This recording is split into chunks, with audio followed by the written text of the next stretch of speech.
자, 이어서 주식회사에 대한 공부를 하도록 하겠습니다.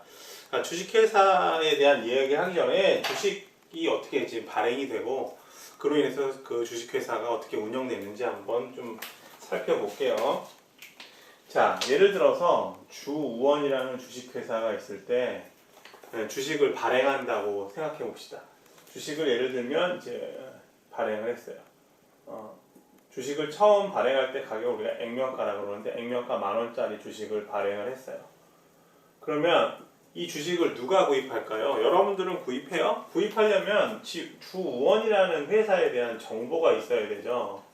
자, 정보를 우리가 얘기할 때는 여러 가지가 있을 수 있어요.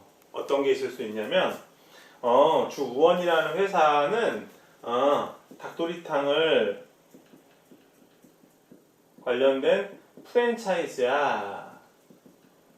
업종 정도는 알아야겠죠, 그죠? 그리고 이 회사는 가맹점 수가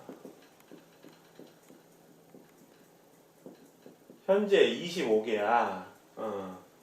근데 앞으로 한 250개가 될 수도 있대. 그리고 재무정보는 자, 재무상태표만 봤을 때 부채와 자본 비율을 봤을 때 부채가 20이고 자본이 80이래. 그러면 이 회사 같은 경우 지금 이제 어느 정도 성장을 해 나가고 있는 회사예요. 그죠? 왜냐면 부채 비율도 한 20% 정도 있으니까. 그죠? 프랜차이즈를 자꾸 프랜차이저를 모집하려면 프랜차이지를 모집하려면 많은 자금이 필요할 거니까 부채도 어느 정도 있고. 제가 볼 땐 이 정도면은 건전한 어떤 회사거든요. 그래서 여러분들이 이제 이 주우원이라는 회사의 주식을 투자할 때는 이런 정보를 가지고서 의사결정을 해야 돼요. 모든 정보들을 봤을 때 특히 가장 중요한 정보는 이 세 번째일 것 같아요. 왜냐면 부채가 80이고 자본이 20이라고 하면 자기 자본이 20이라고 하면 이거는 다 빌린 돈으로 그죠? 사업을 하는 거니까 자칫 잘못하면 기업이 부도가 날 수가 있죠. 부채를 다 못 갚으면 부도 나는 거 아니에요. 이런 경우 투자를 하지 않게 되죠. 그래서 주식을 발행할 때는 주식 발행할 수 있는 기업의 요건을 말해주는 여러 가지 정보가 있어야 되는데 특히 중요한 거는 재무 정보다라는 거죠. 자, 그래서 이 정보가 있을 때와 없을 때랑 여러분들이 이 주식을 매입할 수 있는 찬스는 분명히 달라질 거예요. 자, 그래서 주식회사 같은 경우에는 주식을 발행할 때 이렇게 정보들을 공개하는데 이런 것들을 뭐라고 하냐면은 기업 공개라는 말을 써요. 기업 공개. 이른바 IPO라는 말을 써요. Initial Public Offering이라는 말을 쓰죠. 기업 공개. 기업의 특히 재무 정보를 공개하는 거예요. 왜? 그래야 투자자들이 의사결정을 할 수 있죠. 주식을 구입할 것인가 말 것인가. 이런 정보가 없으면 어떤 사람만 주식 매입할까요? 정말 저랑 친한 사람들. 주우원이라는 회사를 우원이 이끌어 나가고 있는데 불쌍해. 주식 좀 사주자. 여러분들도 몇 주 사주실 수 있을 거예요. 우리 부모님이나 그죠? 우리 와이프나 그죠? 우리 뭐 누나들이나 이런 사람들, 친한 친구들이나 이렇게. 근데 이런 정보가 있다고 하면 좀 더 공신력 있는 정보를 얻고 있는 상황에서 투자할 가능성이 높아지는 거죠. 그래서 정리를 하면 간단한 거예요. 기업은 주식을 아무렇게나 발행하는 게 아니라 주식을 발행하기 위한 첫 번째 조건으로 기업 공개가 이루어져야 된다. 이른바 이것을 우리가 IPO라고 한다. Initial Public Offering. 첫 글자만 따서. 그래서 기업 공개에 관한 여러 가지 관련 업무들은 금융감독원에서 담당한다고 합니다. 자, 그래서 지금 첫 번째 우리가 학습한 내용은 뭐냐면 기업이 주식을 발행할 수 있는 요건. 첫 번째는 기업 공개를 한다. 그 전에 뭐 이제 백종원 아저씨가 이끄는 더본코리아인가 거기도 뭐 기업 공개를 한다 어쩐다 뭐 이런 말들을 많이들 언론에서 보도를 했던 것 같아요. 무슨 얘기냐면 주식을 발행한다는 얘기예요. 그죠? 자, 그러면 두 번째는 주식을 어떤 식으로 발행하느냐 이런 경우도 있어요. 주식 거래가 이루어지는 곳을 우리가 주식 시장이라고 하죠, 그죠? 주식 시장은 우리나라에 뭐 코스피도 있고 코스닥도 있고 여러 가지가 있는데 코스피만 예를 들어서 한번 봅시다. 코스피 같은 경우에는 코스피 시장은 이제 한국 거래소에서 주식이 이제 매매되는 거거든요. 주식을 파는 사람도 있고 주식을 사는 사람도 있고. 근데 주식 시장 같은 경우에는 아무 주식이나 올려놓는 게 아니라 일정 조건을 우리 주식 그 거래소, 한국 거래소에서 심사를 해요. 예를 들면 조금 전에 살펴봤듯이 재무정보 혹은 자산 규모 이런 것들을 봐서 주식을 발행하고 얼마만큼 공신력이 있는지 투자자들에게 해당 기업에 대한 여러 가지 정보들을 알려줄 필요가 있거든요. 그래서 어떤 회사는 주식을 발행할 수 있는 자격증이 있다, 자격이 있다라고 이야기를 하고 그거를 이렇게 리스팅을 해놔요. 리스팅을. 자, 그러면서 예를 들면 A 회사가 있고 뭐 표를 만들겠죠.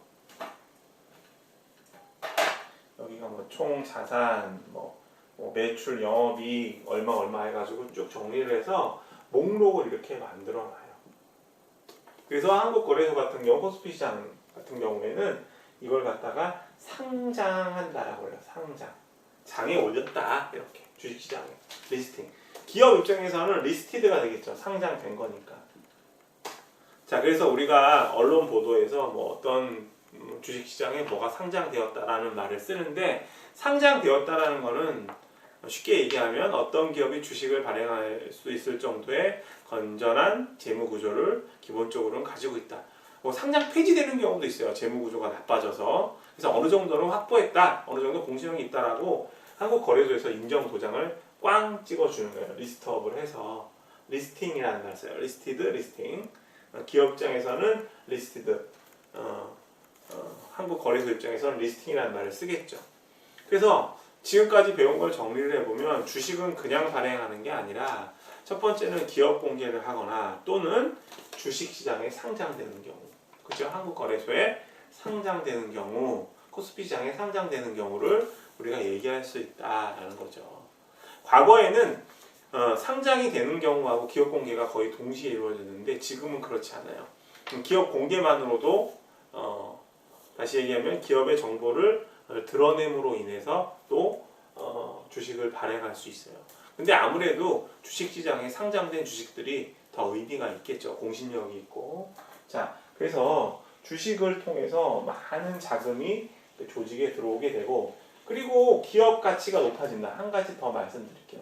앞전에서도 말씀드렸는데 기업 가치라는 건 어떻게 올라요? 기업 운영이 잘 돼요. 매출액이 올라가고 영업이익이 증가하고 그렇게 되면 재무제표상에서도 긍정적인 수치들이 드러나고 투자자들은 그런 정보를 보고 해당 기업의 주식을 더 많이 매입하려고 하고 수요가 많으면 당연히 주식 가격은 올라갈 수밖에 없겠죠. 그래서 기업 가치와 주식의 가치, 금액은 동시에 올라간다. 반대의 경우에는 주식 가격이 정말로 내려가겠죠. 그래서 액면가도 안 되는 주식 같은 경우에는 주식시장에서 상장이 폐지되는 경우도 종종 발생하기도 해요. 자, 그런 기본적인 개념을 가지고 우리가 주식회사에 대한 얘기를 할게요. 그래서 주식회사의 첫 번째 특징은 유한책임 제도다라는 말이 있어요. 유한책임이라는 말 뭐였어요? 우리 한명회사는 아니구나, 그죠? 한명회사는 무한책임 사원으로만 구성되니까. 합자회사, 유한회사, 유한책임회사 같은 경우도 유한책임이라는 말이 나왔죠. 출자한 금액에 대해서만 책임을 진다. 주식 같은 경우에는 제가 예를 들면 삼성전자 주식을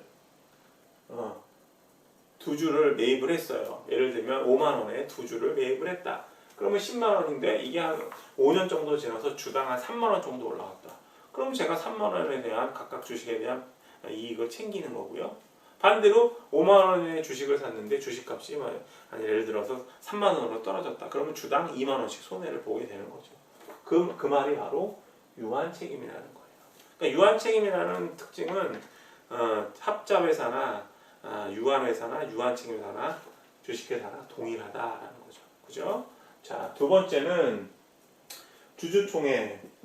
유한회사 같은 경우에는 사원총회라는 말을 썼는데 왜냐하면 사원들이 유한회사 같은 경우에는 사원들이 출자를 했잖아요. 그죠? 그래서 사원들이 모이는 회의 그래서 사원총회라고 했는데 주식회사는 주주들이 주인이니까 주주를 보유하고 있는 사람이 출자한 사람들이잖아요. 그들이 모여서 총회를 한다. 그래서 이걸 우리가 제너럴 미팅이라는 말을 많이 써요. 가끔씩 토익에서도 많이 등장하죠. 제너럴 미팅. 그래서 주주총회에서는 정기총회가 열리고 임시총회 같은 게 열려요. 그래서 여러 가지 안건들을 해결하죠. 특히 임시총회 같은 경우에는 이제 이사, 대표이사 해임 같은 경우를 긴급하게 건의하기도 하죠. 방송에 많이 나오잖아요. 뭐 긴급 주주총회가 열려서 임시총회가 열려서 이사해임에 대한 건을 뭐 어쩌고저쩌고 합니다. 이런 식으로. 자, 그 다음에 이제 감사제도. 감사제도는 조금 전에 유한회사 말씀드릴 때 우리가 오디시라는 말씀을 드렸어요. 기업이 제대로 경영을 하고 있는지 회계감사를 하고 그 다음에 경영활동을 올바르게 하고 있는지 우리가 여러 가지 감사활동을 합니다. 그래서 이사회 내 위원회에 감사위원회가 있어서 감사를 하게 된다라는 거죠. 그래서 유한회사 같은 경우 규모가 작았을 때는 감사제도가 의무가 아니었는데 지금 유한회사 같은 경우에는 기업 공개 의무가 없잖아요. 왜냐하면 주식 발행을 안 하니까요. 그죠? 유한 사원들이 유한 책임 사원들이 출자만 해가지고 기업을 운영하는 거니까. 주식회사가 되려면 조금 전에도 말씀드렸듯이 기업 공개를 하거나 주식시장에 상장이 되어야 되는데 그렇지 않으니까 유한회사 형태를 취하는 회사들도 많죠. 기업 공개를 안 하면 여러 가지 영업 비밀이 노출 안 될 수 있잖아요. 그러니까 감사를 안 받도록 유도할 수 있었는데 지금 같은 경우에는 유한회사도 주식 발행만 안 했지 규모는 거의 주식회사만큼 많이 커졌기 때문에 감사 제도를 점점 종용하고 있다. 이렇게 보시면 되겠습니다. 자, 감사 제도 조금 더 말씀드리면 분식회계라는 게 있거든요. 분식회계라는 거는 밀가루 음식을 먹으면서 회계를 한다는 게 아니고 이 분이 꾸민다는 뜻이에요. 그래서 예를 들면 뭐 영업이익을 부풀린다든가 장부상에서 자산을 부풀려가지고 회계를 좀 꾸민다는 건데 이런 것들도 감사들의 역할이라고 할 수 있어요. 분식회계를 한 사건들은 많이 보도가 됐었죠. 뉴스에서 기업들이. 자, 그 다음에 이제 이사회.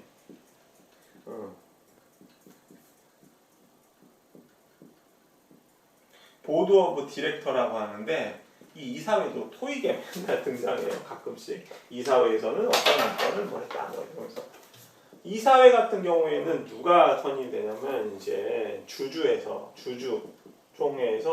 이사들이 선임이 돼요. 그죠? 특히 이 이사회들은 주주들 중에서도 지분이 많은 사람들. 예를 들면 제가 뭐 한 어떤 회사의 주식을 5% 정도 가지고 있다. 그러면 이 회사에 있어서의 주주가 될 수 있는 이사가 될 수 있는 가능성이 있죠. 그래서 이사들은 그 주주들의 어떤 이익을 대변하기도 하고 회사 경영에 관여하기도 하죠. 자, 그래서 이사회는 반드시 필요하다. 그리고 이사회 같은 경우도 그러면은 유한회사를 한번 볼까요? 유한회사도 이사회가 있을까요, 없을까요? 과거에는 이사회에 대해서 별 중요성을 얘기 못했지만 요새 규모가 점점 커짐에 따라서 반드시 이사가 필요하다. 이사는 필수다라고 우리가 생각하시면 되겠습니다. 자, 지금 12페이지 내용 이 정도까지 하고요.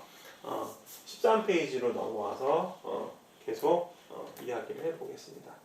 13페이지에 있는 내용은 이제 대리인 문제라는 게 있었는데 앞에서 이제 우리가 주주자본주의 이야기할 때 대리인 문제에 대해서 이제 그 내용을 설명을 드렸었죠. 그래서 여기서는 이제 대리인 문제, 에이전시 프라블럼에 대한 얘기만 간단하게 해보겠습니다. 자, 우리나라 같은 경우 대기업 같은 경우 소유 경영이 대부분이죠. 근데 대기업들이 이제 조금 문제가 되는 게 조금 전에 말씀드렸듯이 소유 경영을 할 때 그야말로 소유 경영이라는 거는 많은 지분을 주식회사의 경우 많은 지분을 보유한 사람이 직접 경영에 나선다는 거죠. 그러면 조금 전에 제가 대기업들 같은 경우는 30% 이상 그 해당 기업의 지분을 소유하지 않았다. 그래서 과연 그 사람들이 그 조직을 지배해도 되느냐, 이런 말씀을 드렸는데 학자들은 그런 얘기를 하기도 해요. 워낙 규모가 큰 대기업에서 과반수가 넘는 그런 지분을 보유하기는 어렵다. 한 20%만 정도 돼도 상당히 많은 지분을 갖고 있는 거 아니냐. 그래서 그들이 직접 소유도 하고 운영을 할 수도 있지 않겠느냐. 근데 저는 생각할 때 아무리 기업 규모가 크다고 해도 적어도 40%, 50% 이상, 50% 이상은 돼야 된다고 저는 생각을 해요. 그래야 소유 경영이 가능하다고 생각을 하는데 우리나라 대기업들 같은 경우에는 그렇지 못한 경우가 많죠. 제가 볼 때는 우리나라 기업 같은 경우는 이제 전문 경영자 체제로 가는 게 더 타다고 생각합니다. 근데 이제 대부분의 대기업들은 조상들이, 그죠? 뭐 할아버지나 고조할아버지 또는 아버지들이 이제 기업을 만들어 왔기 때문에 자기네들이 직접 경영을 하려는 경향이 많죠. 근데 제가 지금 그래서 우리나라 같은 경우 전문 경영자, 대기업들 같은 경우 전문 경영을 하는 게 타당하다고 생각했는데 소유 경영이라고 해서 꼭 나쁜 것만 아니에요. 소유 경영자들이 전문성을 가질 수 있는 가능성도 높잖아요. 그래서 우리나라 또 대기업들 같은 경우 소유 경영자들이 상당히 교육 수준이 높죠, 그죠? 대부분 이른바 우리가 이제 뭐 재벌들의 뭐 이제 후손들이라고 이야기를 하는데 그분들 보면은 많은 이제 경영에 있어서 많은 교육도 받고 전문성이 없다고는 얘기하기가 어렵죠. 그렇지만 저는 제가 생각할 때는 지분 분야 부분에서 그 규모가 크지 않기 때문에 상대적으로 전문 경영자가 조직을 운영하는 게 타당하다고 생각합니다. 그렇다고 해서 전문 경영자가 조직을 운영한다고 해서 지배한다고 해서 장점만 있는 건 아니죠. 그게 바로 대리인 문제. 그러나 원칙적으로 주식회사는 주식을 보유한 사람들이 워낙 다수이기 때문에 전문 경영자가 조직을 이끌어가는 게 조금 더 일반적이지 않을까 이런 생각을 해봅니다. 원칙은 그러나 우리나라 같은 경우는 좀 특수하다. 소유 경영이 대부분이다라고 보시면 돼요. 자, 그 다음에 사회이사 제도라는 말 한번 해볼게요. 소유 경영 분리를 지금 같이 설명이 어렵네요. 대리인 문제 얘기하면서. 자, 사회이사라는 말 한번 해볼게요. 사회이사 제도.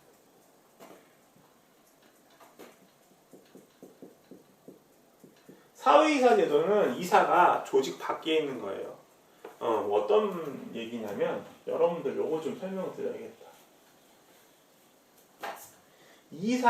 이사회를 이끄는 대표적인 사람이 누구예요? 대표이사잖아요. 대표이사를 우리가 체어맨이라고 해요. 위원장 해가지고. 그죠? 그래서 이사회는 이제 주주들을 대표해서 여러 가지 경영에 관여를 하죠. 근데 여기 이제 경영진을 보면은 여기도 사장이 있어요. 사장. 그 다음에 여기 부사장이 있고 여기 보면 전무이사 있어요. 혹은 뭐 상무이사 이런 식으로 있어요. 그리고 여기도 이사회에도 이사가 있고. 그러면 여러분들이 생각하실 때 이 이사하고 이 이사하고 같을까요? 이 이사는 이사회에 기록이 된 등기이사라는 말을 쓰고요. 이 사람들은 그냥 경영하는 사람들이에요. 경영진이에요. 그죠? 그래서 지금 대부분 이제 기업들을 보면 경영을 하는 전문 경영인 체제에서 보면 이렇게 경영을 하는 부사장 이런 사람들 다 임원이라고 하잖아요. 임원이 있고 이 사장도 전문 경영자죠. 그죠? 전문 경영체제에서. 그리고 지분을 많이 보유하고 있는 대표성을 가진 이사들이 여기 견제를 하는데 우리나라 같은 경우에는 소유와 경영이 잘 안 분리되고 소유 경영이다 보니까 이사회의 이사들이 경영진을 겸직하는 경우가 있어요. 그러니까 여기 등기이사가 이쪽에서 뭐 전무도 되고 상무도 되고 그래요. 그러다 보니까 이 사장도 이 대표이사가 여기서 최고 경영자가 되기도 하죠. 그러니까 최고 경영자라고 우리가 CEO라고 얘기하는 경우는 우리가 어떤 경우에 대표이사라고 하는데 원칙적으로 대표이사는 이사회를 대표하는 사람이에요. 거의 겸직을 많이 하지만. 근데 특히 우리나라 같은 경우에는 소유 경영자의 분리가 안 됐기 때문에 대표이사하고 최고 경영자가 같은 사람이고 이사회, 이 등기된 이사하고 이 경영진, 전무상무라고 하는 사람들도 같다. 같은 경우가 많다. 그죠? 다른 경우도 있어요. 그죠?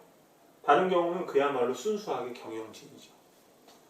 어떤 경우는 요 경영진, 최고 경영자하고 대표이사하고 동일한 경우가 있고 나머지 부사장 이하 전무상무는 또 별도로 경영진으로만 존재하는 경우도 있다. 겸직을 안 하고. 그래서 우리나라 같은 경우에는 이런 기업 지배를 구조를 보면 상당히 구분하기가 어려워요. 분명히 소유 경영자 제도라고 한다면 이 여기에서 일하는 경영진 중에 전무나 상무이사들도 등기이사하고 똑같이 다 겹쳐야 되는데 그렇지 않은 경우도 있거든요. 겹치는 경우도 있고. 자, 이런 경우 좀 알아두시고요. 이 부분도 좀 혼동스러우실래나 제가 설명드린 게. 자, 이 정도로 정리를 하면 되겠습니다. 자, 그 다음에 계속 이어서 13페이지 밑에 있는 소유 경영자와 전문 경영자의 차이점 비교해 볼게요. 소유 경영자 같은 경우에는 조직 역량 결집한다, 무한 책임을 지는다. 소유 경영자는 개인 기업하고 비슷하게 생각하시면 돼요. 기업 형태만 법인이라 주식회사지 지분을 갖고 있는 사람이 직접 경영하는 거니까. 개인 기업 같은 경우에도 개인 직접 투자해서 경영하는 회사였잖아요. 그래서 조직 역량, 무한 책임을 짓는다. 그래서 2000년대 초반에 삼성이 자동차 산업으로 진출했을 때, 또 많은 손실이 났죠. 그거를 이제 이건희 회장이 사재를 출연해가지고 여러 가지 활동을 했다고 해요. 무한 책임을 지고요. 자, 그 다음에 신속한 의사 결정이 이루어진다. 두산 같은 경우 구조조정에 박차를 가하고 있죠. 그리고 위기에 강하다. 자기 회사니까 살려면 그럴 수밖에 없죠. 그 다음에 독단 경영 가능이 있다. 그죠? 개인 기업하고 거의 비슷한 특징이 있어요. 자기 맘대로 경영을 해요. 삼성 같은 경우도 자동차 사업에 뛰어든 경우가 그런 사례가 될 수 있겠죠. 그 다음에 이제 가족들에게 편법으로 승계했을 때 도덕적으로 타격을 받을 수 있다는 거죠. 전문 경영자 같은 경우에는 경영에 있어서 전문성이 추구돼요. 그래서 콜래보레이션, 애플 같은 경우에는 디자인 같은 능력에 있어서 뛰어난데 다른 역량이 부족한 부분에서는 콜라보를 해서 이른바 콜라보레이션을 해서 생산이나 마케팅 등에서 상당히 협력을 많이 했죠. 그 다음에 민주적 의사소통, 자기 회사가 아니니까 그죠? 여러 가지 경영진들에게, 중역들에게 의견을 물어야 되죠. 그러다 보니까 조직이 투명하게 운영될 수밖에 없고요. 이게 전문 경영자 그리고 전문 경영자 조직을 지배할 최고의 장점이라고 할 수 있어요. 그러나 단점도 있죠. 자기 회사가 아니기 때문에 어떤 전문 경영자로서의 임기만 마쳤을 때의 그런 임기만 마치고 나서 끝날 수가 있잖아요. 전문 경영자의 역할이. 그래서 복지부동할 수 있는 어떤 경영이 발생합니다. 그래서 책임 경영이 소홀하고 무리하게 사업을 확장을 안 해요. 임기만 채우면 나갈 수 있으니까. 그래서 단기 성과에 급급할 수 있다. 자, 이 정도 정리하시면 될 것 같습니다. 기업 집중에 대해서는 다음 주차에 공부하기로 하죠. 장시간 수고하셨습니다. 감사합니다.